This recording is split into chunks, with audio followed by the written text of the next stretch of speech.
আমি C fish লাভার page থেকে 1300 টাকার একটা কম্বো প্যাকেজ নিয়ে নিছি। এই প্যাকেজের মধ্যে ছিল কাঁকড়া, স্কুইড, চিংড়ি মাছ, বেবি অক্টোপাস আর হচ্ছে কর্ন মানে বেবি কর্ন। অবশ্যই আমার ভয়েসটা তোমরা একটু ইগনোর করো, আমার গলা ভেঙে গেছে। আজকে আমি তোমাদেরকে A to Z সবকিছু দেখাবো। সবকিছু কিন্তু একদম রেডি করাই থাকে, জাস্ট তোমরা তোমাদের প্রয়োজন মতো ওইরকম সাইজ করে নিবা।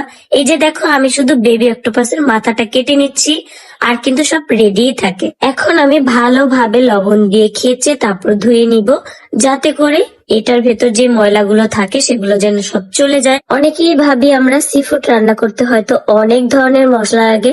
বিশ্বাস করো, ঘরে থাকা মশলা দিয়ে সি ফুড রান্না করলে এত পরিমাণ মজা হয়, আজকে তোমরা এই ভিডিওতে দেখতে পারবো। এখানে আমি সামান্য পরিমাণ গাজর আর আলু সেদ্ধ করে নিছি। তোমরা চাইলে এখানে ডিম অ্যাড করতে পারো। আমাদের বাসায় ডিম ছিল না, যার জন্য আজকে ডিমটা আর কি আমি দেই নাই। তো এইদিকে আমার সবকিছু সেদ্ধ হওয়ার পরে আমি সি ফুড গুলো এখন বয়ল করে নিব। অবশ্যই আগে এক টুকরা লেবু দিয়ে দিবা। এখন আমি 10 থেকে 15 মিনিট ভালোভাবে সিদ্ধ করে নিব।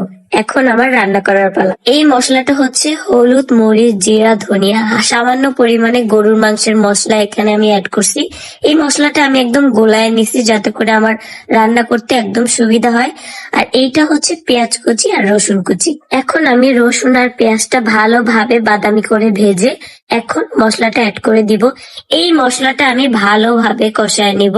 অবশ্যই তোমাদের খেয়াল রাখতে হবে, যখন তোমার মশলাটা থেকে একদম তেল উপরে উঠে চলে আসবে, ঠিক সেই সময় কিন্তু তোমরা সি ফুডটা অ্যাড করে দিবা। সি ফিশ লাভার পেজে কিন্তু তোমরা আরো অনেক ধরনের সি ফুড পেয়ে যাবা, যেগুলা কিন্তু তোমরা ছোট বড় কম্বো আকারেও নিতে পারবা।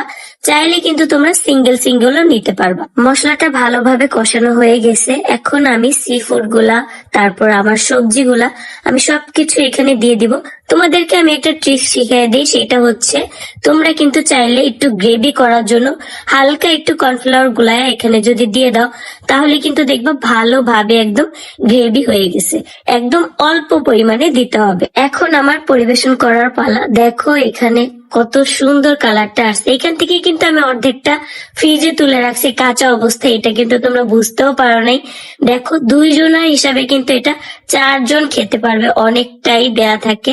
এখন আমি টেস্ট করব, কিন্তু অনেক মজা ছিল, অনেক মজা। যারা শামুক ঝিনুক খাও না, তারা কিন্তু চাইলে এই কম্বোটা ট্রাই করে দেখতে পারো।